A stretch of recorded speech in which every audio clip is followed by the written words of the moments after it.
We're live. Hello, everybody. Welcome to this impromptu chat. I'm Thomas Mooneagle. Hopefully, you knew that, and that's why you're here. It's been a very long time since I have done a live stream catch up, probably over a year.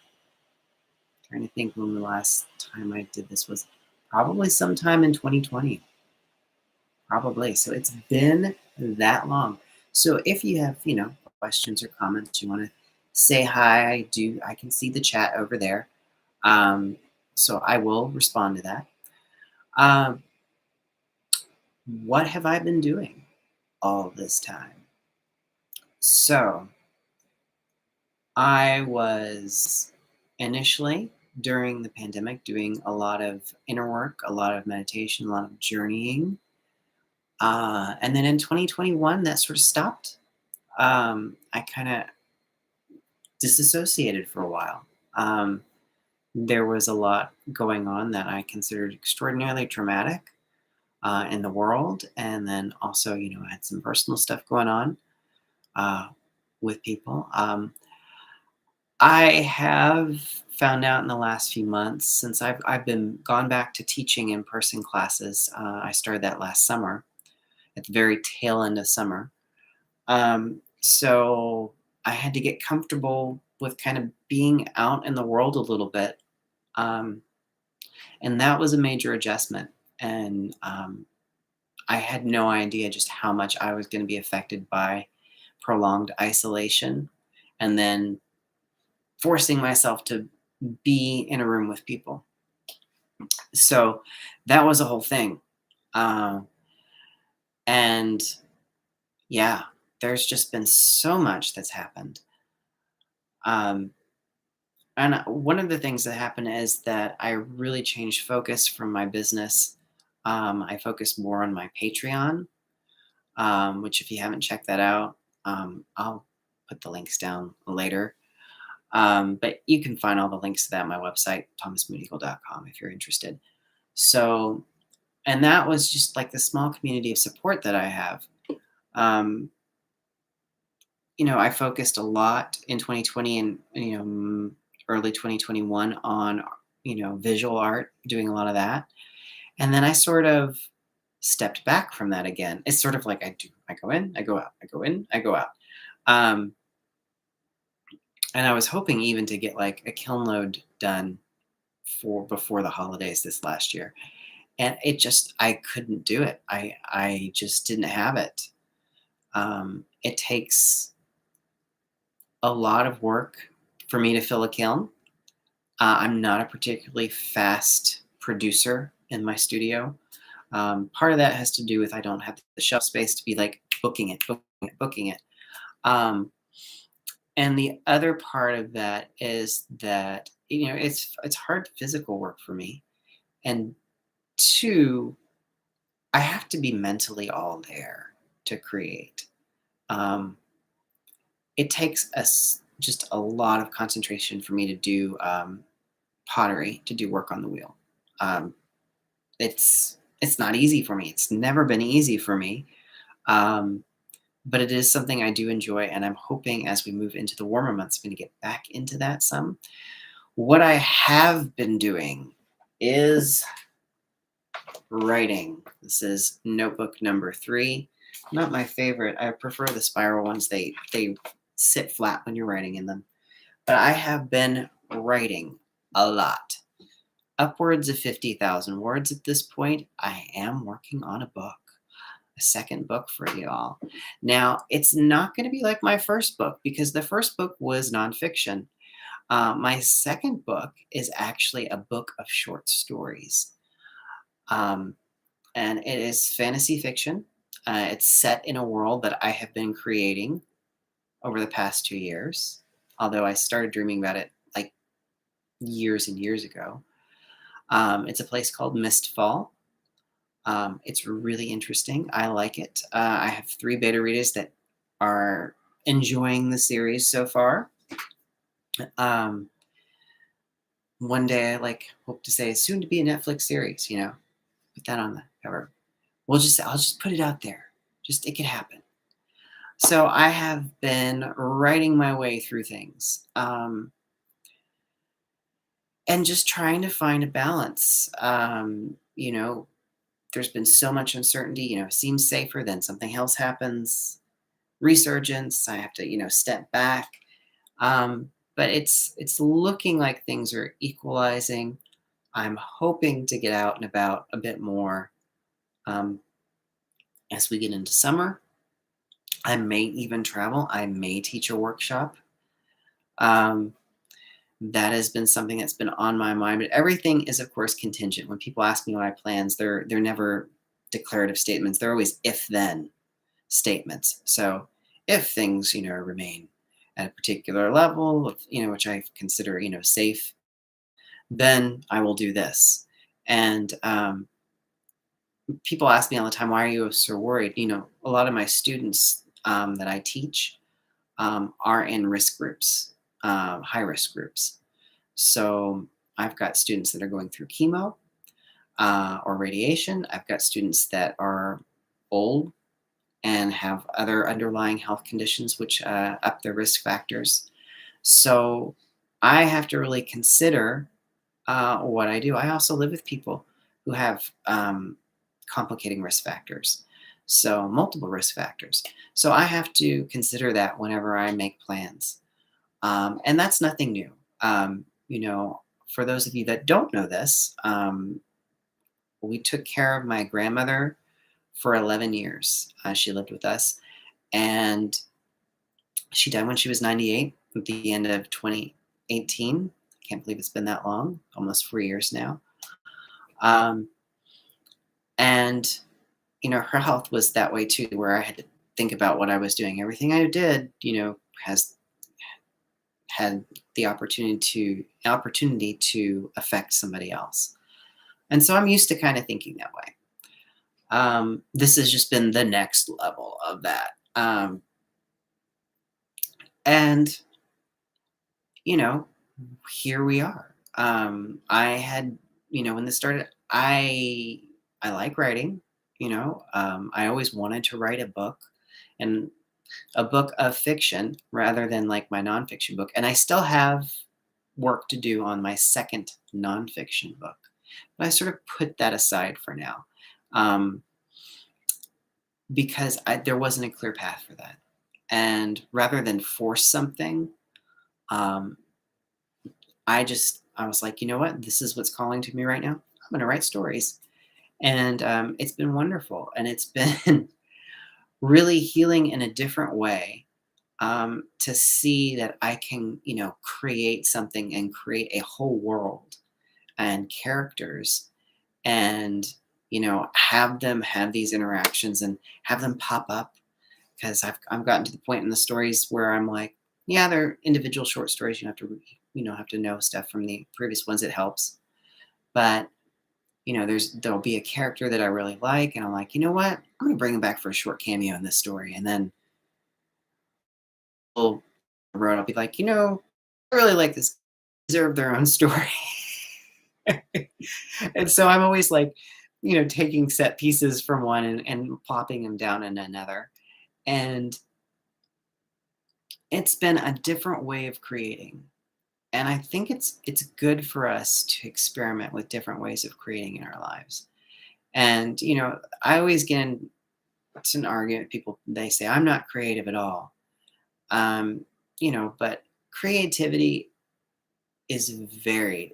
People think, oh, you're a painter, or you're a sculptor, or you're a musician, or you're a writer, and that's all that creative is.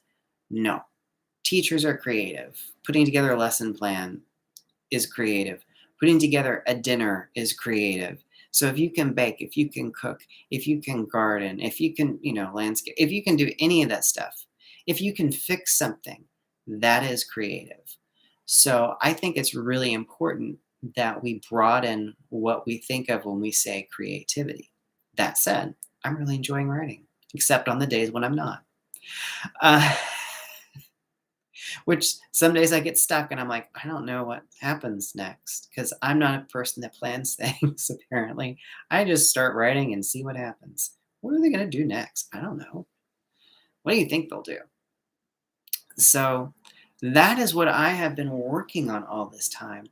That said, I also am still open to seeing clients, mostly still doing distance work, but that was the case prior to the pandemic. It was rare for me to have somebody visit me in my office, although I may start opening that up in the coming months as well, with some precautions. So that's what's going on with me. It's been a rough ride emotionally and mentally, and in some cases physically, because those two things, my body really responds to my emotions and my mental state quite strongly. Also been growing my hair. I haven't cut it in forever, since 2019. I mean, I've trimmed like the last edges off, like an inch here, inch there, but not actual, not actual haircut. And um, yeah, so I think my first thing that I did was like on right the day before the spring equinox, I went to a community drumming led by a woman that actually lives in my neighborhood and who's part of the shamanic community and classes that I've taken. We have the same one of the same teachers. So she was hosting a drumming to welcome in spring, and that was the first time I've drummed with other people like in a group like that in um, over 2 years. So that was really good. And it just sort of hammered home the fact that I really need community. Um, so that's what I'm going to work on, reestablishing community, reconnecting with people, trying to get out, trying to, share in the joy of life. For a lot of us, there has been not very much joy the last few years. Um, I have lost several students. In fact, I had one student pass away this week. Um, that's been really tough to lose so many people. Even I've been fortunate that I haven't lost any family members, but I have lost a good number of students who've passed away. Not all of them from COVID, but um, some of them. So that's been really hard and really heavy. There's been just a lot of heaviness.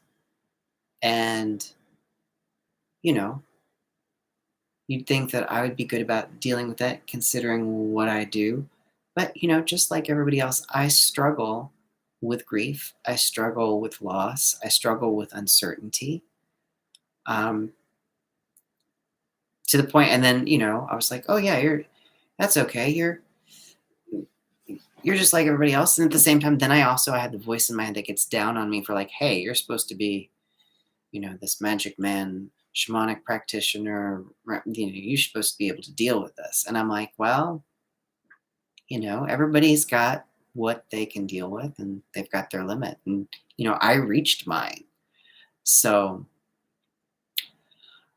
but I'm trying not to judge myself about that.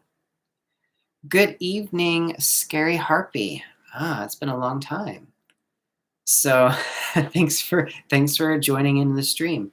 I've just been talking about like struggle and how much I've struggled and then judging myself for not doing better with my struggle because I'm Thomas Mooneagle. I'm supposed to do the thing.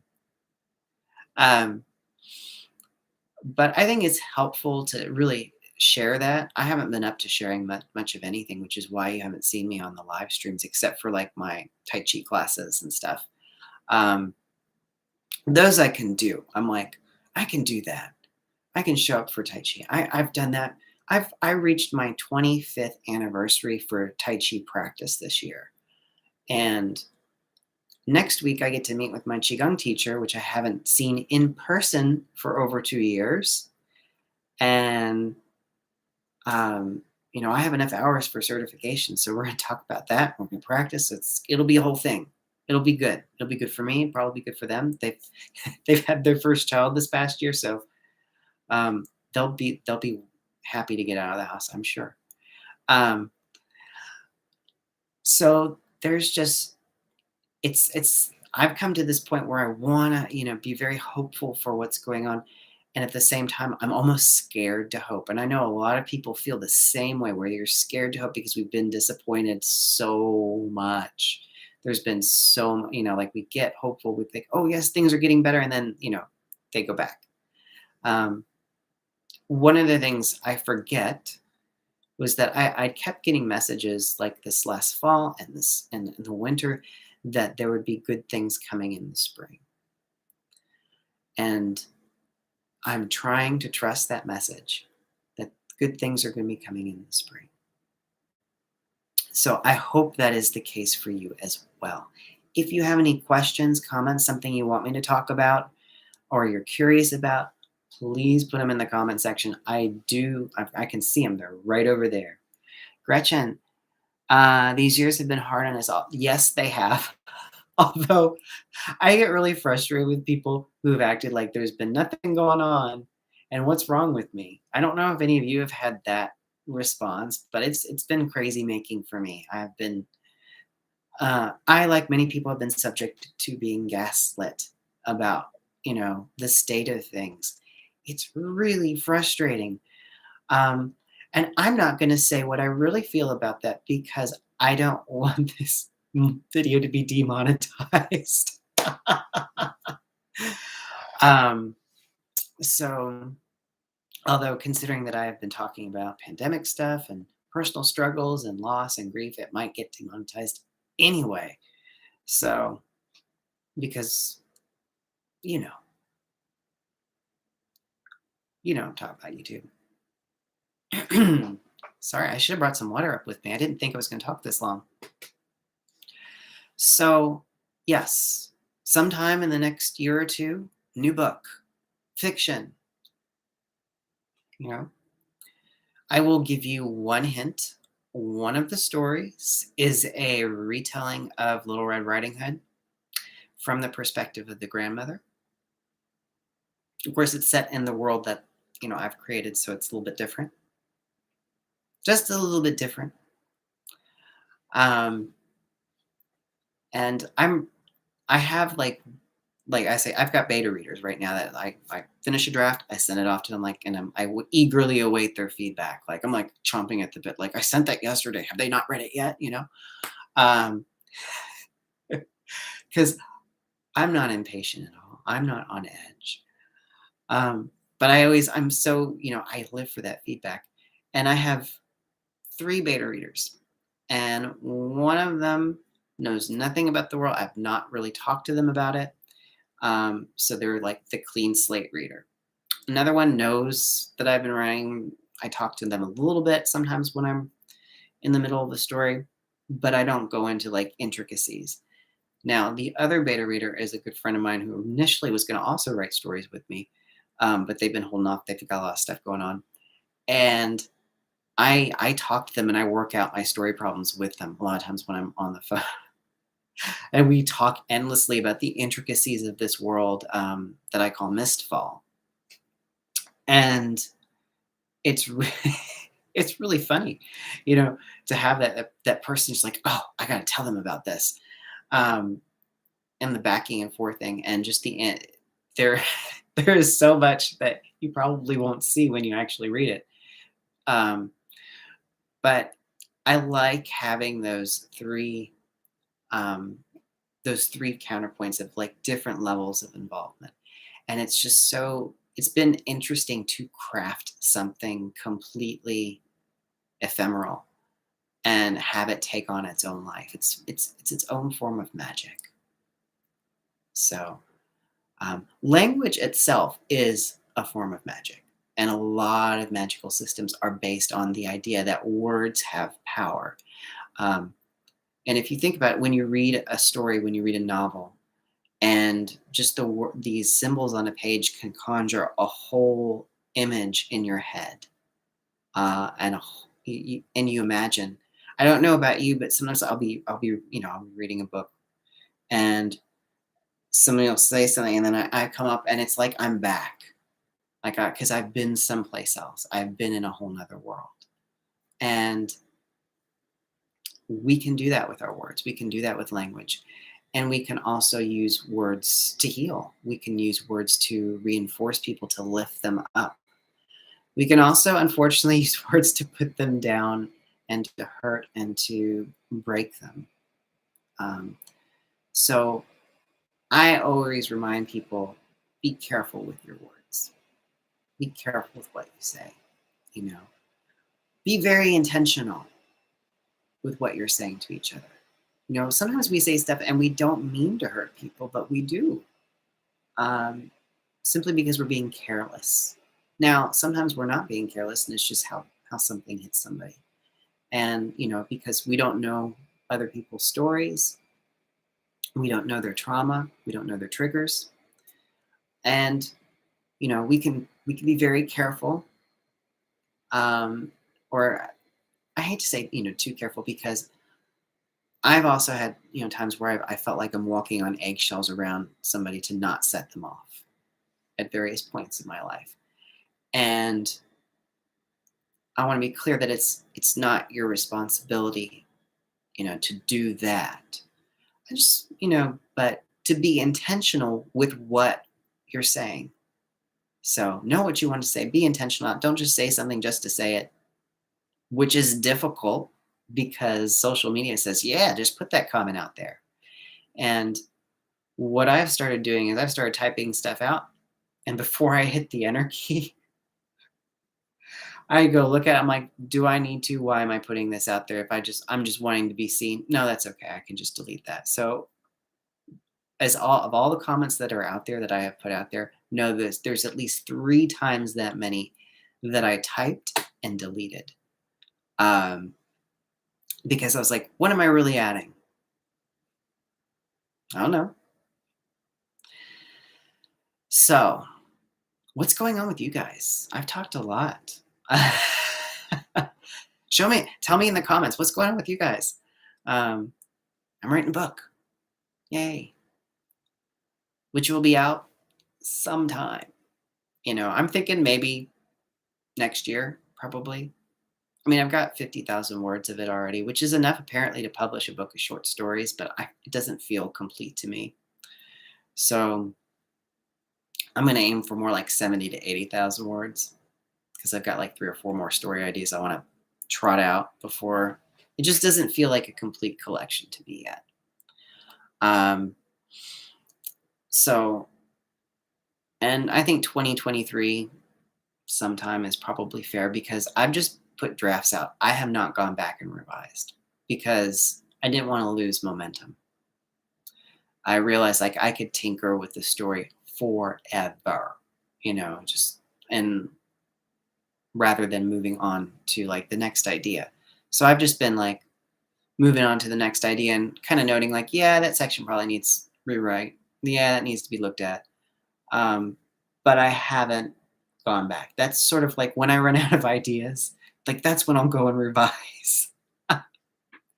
So, and so far as you know, I get one idea and then I start working on another. And then by the time that happens, another idea pops up. So I've got at least 1, 2, 3 more story ideas that I can think of, and the possibility for a fourth. And I've already written, I'm in the middle of my 6th. So I think about 10 stories for a book, or maybe 10 to 12 stories would be good. So I hope people like them. I've enjoyed writing them, and I am going to do the self-publishing run on Amazon again, because I don't take rejection well. So, and I tend to be my own worst critic anyway. So if I think it's good enough to be published, it probably is. I'll just have to make sure it's revised and edited very, very well. So, and I'm talking way much about my book, and you probably don't care about that. You came for the magic. Um, my practice has shrank quite a bit. Um, and I have been prioritizing stuff for emotional well-being for me, so that I can be there to hold space. And I think, getting to the point where I can probably hold space for people again. Now, this is totally unrelated, but because in the middle of the winter when we had the Omicron surge here, and I was looking like I'm never going to get out again, I bought myself a video game system because um, our D&D game kept getting canceled for various reasons, or people had commitments. Our DM got COVID. Um, we were doing this over computer anyway, so it's not like we were in person. But I was like, that was my one leisure activity, just that. And so I was like, I need something to do. So I did buy a system, and then I went crazy addict mode on it and got completely obsessed with games, um, as is my want. I obsess. I can't just like leisurely enjoy it. No, I have to like go all in and like consume it like it's gonna like disappear next day. I don't know why. It's an addictive behavior, I know, but there are worse things. So ostensibly, I got this because I could get this game called Just Dance, which I used to do at game nights with friends, to take the place of swimming for cardio because I just don't feel comfortable yet going into the locker room and the pool until things are more settled and certain. Well, as certain as they're going to get anyway. So you know, I've been realizing like I need to do some more intense cardio for my heart, help my stress levels, help me sleep better, and that seems to be working. So I'm trying to do that 3 times a week. I can only do about 4 or 5 songs, maybe 4, depending on what the tempo is for them. But that is a workout, and it's a game. So that's what I have been up to. A whole lot of baking, cooking, writing, video gaming, starting back into the meditation, teaching, and trying to keep it all together, which has not been easy. I have been a mess. I'll be honest. I've been a mess, people. I have been just a puddle. And I think a lot of us have a lot of residual trauma from the couple years that we've just gone through, and for some of us are still going through. Um, and I don't know quite how we come out of it yet. I have indications from spirit that we will. Um, so right now I've been doing damage control and trying not to think too far ahead, um, but trying to find little things to look forward to. So that's what's going on and what has been going on. There has just been so many puzzles. Oh my God, we've done so many puzzles in this house. And we've become puzzle snobs. If it's not Ravensburger, we don't want to do it. And if you haven't done a Ravensburger puzzle, and I'm not getting sponsorship for this, so this is just me. The pieces are so nice. They're satiny texture and they fit together really nice. And they're not all these weird shapes that you have to jam together. They're nice puzzles. So if you can get if you like to puzzle, get a Ravensburger because they're really awesome. I know this is what you came here to hear about: puzzles, video games, and me being a mess. And yes, that is a sword on the wall. People have remarked upon it. I got that years ago on a school trip to Spain, and now it hangs on the east wall of my room. The section that holds the air element there. We've got like a staff over, towards the south for fire. Got a bowl over here that I made for water. I think I got a salt lamp on the sort of the north-ish wall. Well, yeah, it's on the northwest kind of, but for earth. So the 4 elements going on in here. And I don't know. What do you guys want to know about? I'll talk about just about anything. I'm a talker. Usually.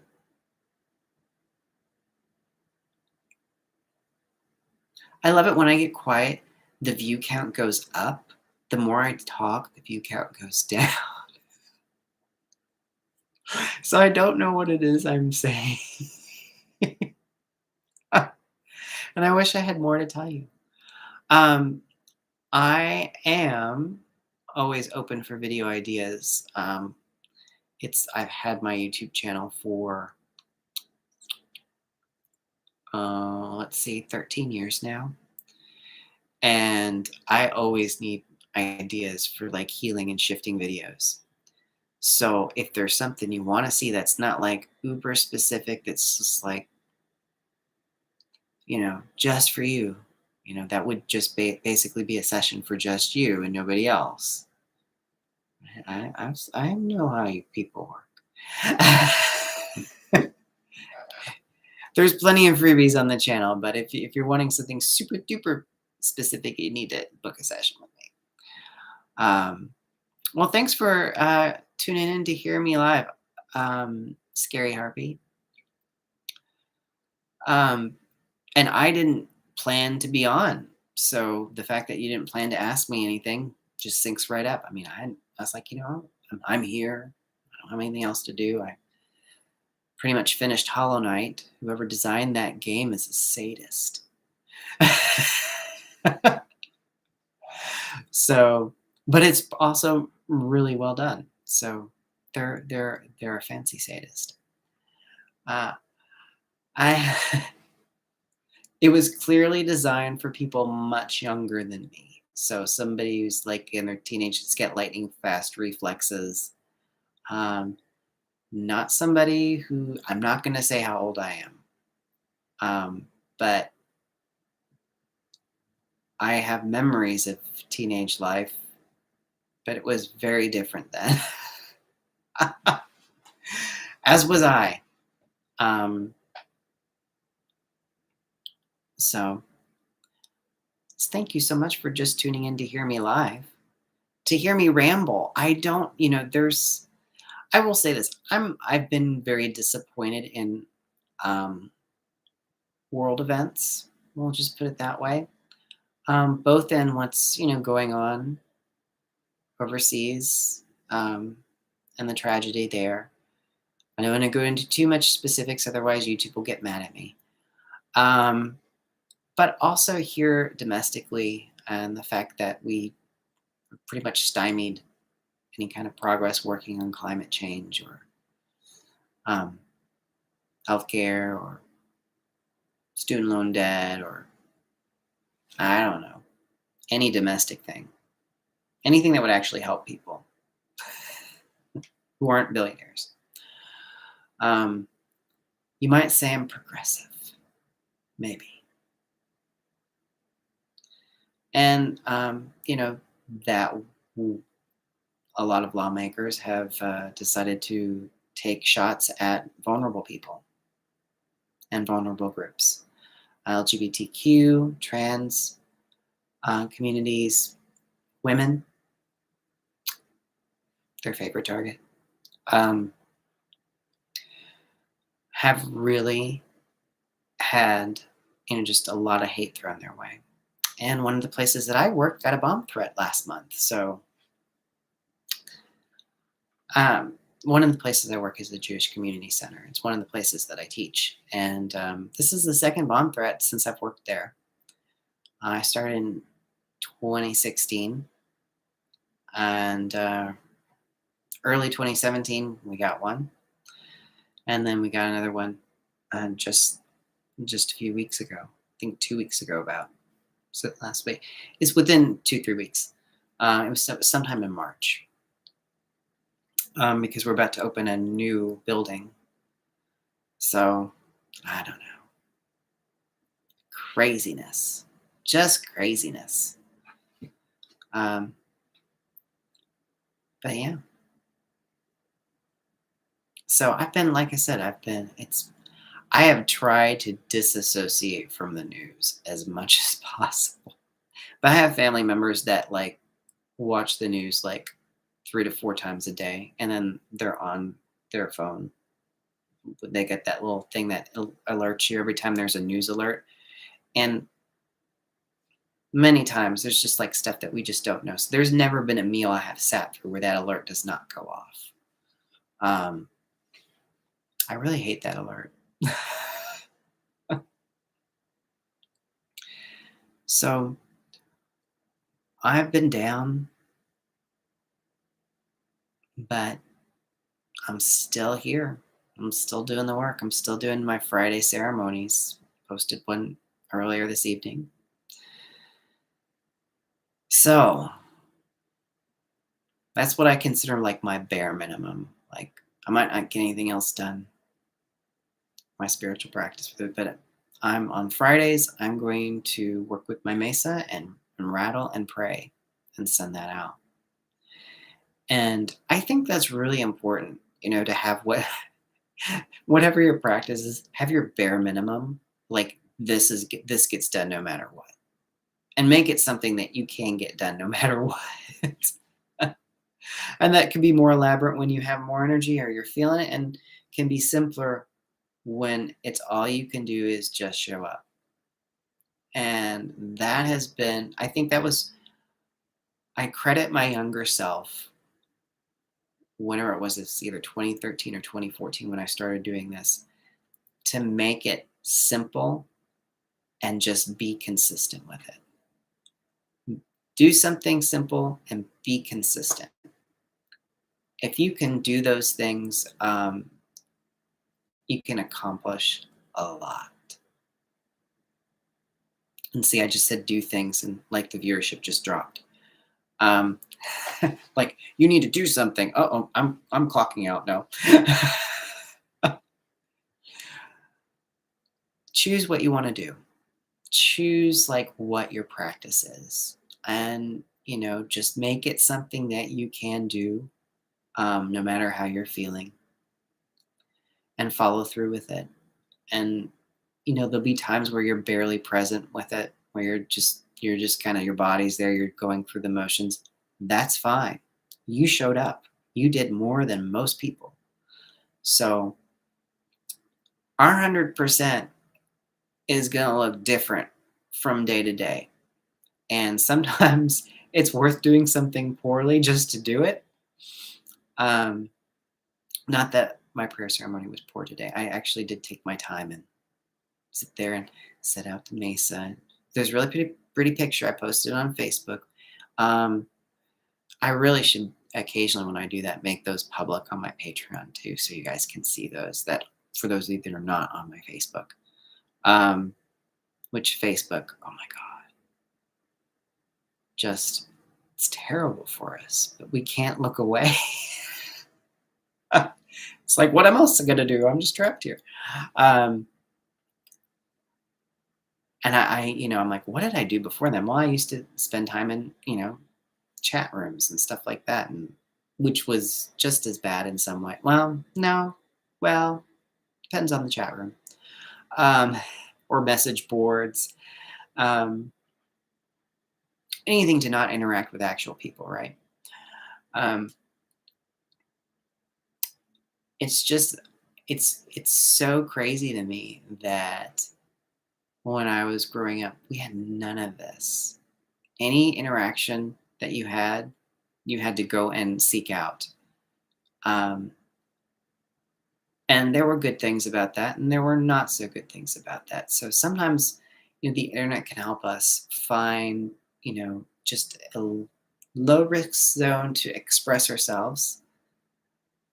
Unfortunately, when I read through the comment section, I lose all faith in humanity. So when I see something that's just like definitely, set a headline or an article that's definitely going to provoke a response,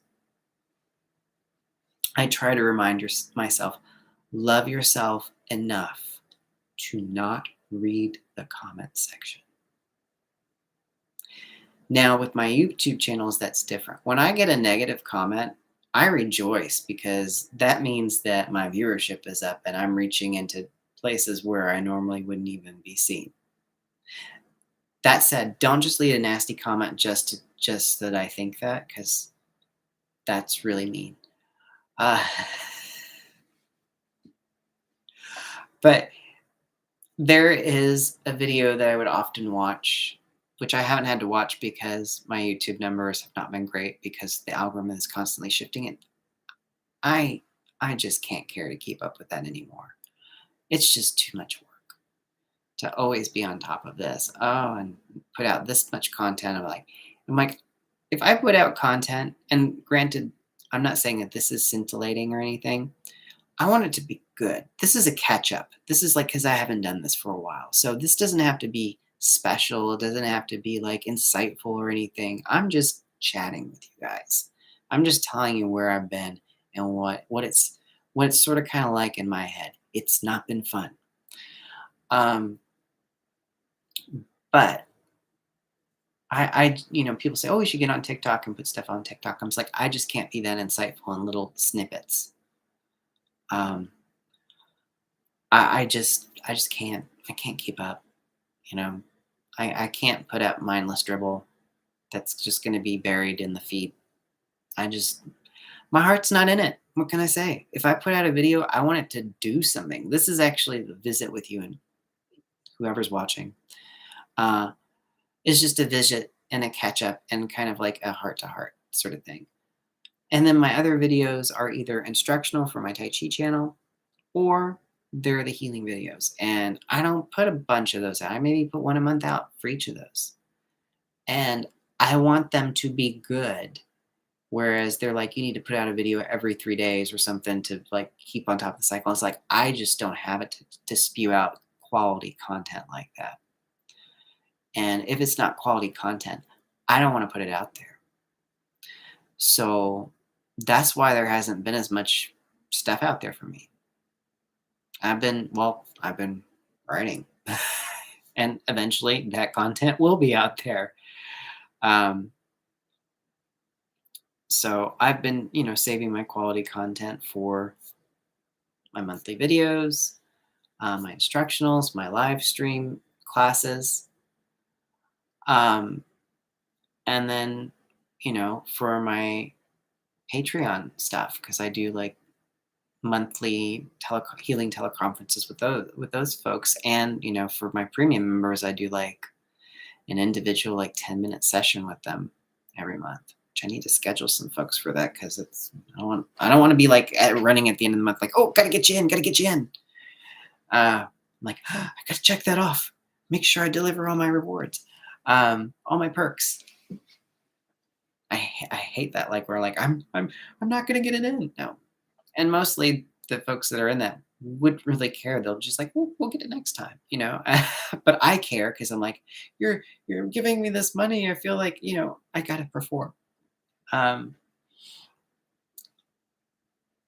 and Gretchen said, "Do what you love. If it seems like work, don't do it." Well, I mean, yes, but even stuff that I love can be work. I sit down and I'm writing, and then part of it, every single story I get to. There's a part where I'm just like, "Ugh, this is so hard right now." And then I get past that part, and that part definitely is work. I have to work out what's going to happen, how I'm going to resolve this problem that I've created for my characters. Once I get past that, and it's sort of like I'm like racing. The rest is sort of like you just writing what I'm seeing is happening. Uh, so that's kind of fun. But yeah, there's when I do clay work, that's work. I mean, it's creative work. It can be very rewarding, but it is work. Yeah, it is work. Particularly, you haven't seen them because I haven't taken pictures of them and they're still in the wet box, but I made big lanterns, like with a lid this time. And man, when those go in, those are going to be expensive because they are work. A lot of work. And I had to do a lot of things to figure out how to make them actually function. Um, which was cool. It was a neat little challenge. Like, wow, I figured that out. Cool. Um, I took, and if you don't know what I'm talking about, let me show you real quick.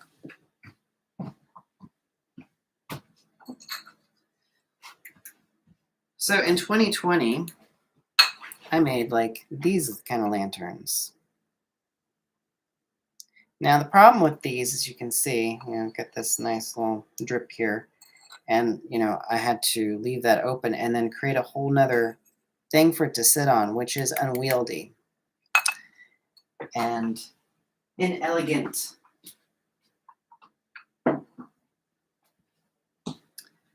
So I wanted to throw those, but make them, one piece and have a lid that came off the top, but kept that shape. So they could just put the candle down in there and bottom's already sealed and everything. And although I have not put them through the kiln yet, so they don't truly exist until the fire has touched them. I learned that the hard way. It's not really a pot until it's survived both firings. But yeah, that was a whole thing and a whole learning experience. So I do I've been spending so much time doing the writing in between teaching classes and self-care and taking care of the dog. He's my puppers. He's downstairs right now. Poor thing. He's on antibiotics because he's been ill, but he's getting better.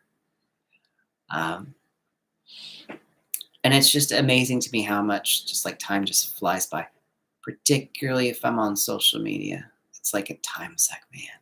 It like sucks your soul out. I really think that like there's parts of my soul that are wandering the internet as we speak, and I need to call them back. Like, and I'm not talking about like in my videos. That's the little magical thing. It's a window. It's a window when I do that. I will actually be sharing a video sometime in the coming weeks. I was interviewed by a man who has his own site called Karma Hub, where he's interviewed lots of different people from different healing backgrounds. So we talked a while, so he's got to edit that down because I do go on. And, we had a lot to cover as well. So, but that'll be out and I'll share that when that comes out. So I've got a little playlist called, Mooneagle on the web that I usually I'll add videos to. And I'll also put it up on my website under my media section. But yeah. So does anybody have any final things they would like me to go into? Have you lost all respect for me since I've told you what a mess I've been throughout this? Well, not throughout the whole thing. It's just been like going on a long time. Some days I'm better than others. Some days I'm actually helpful to people. Some days I'm even helpful to me.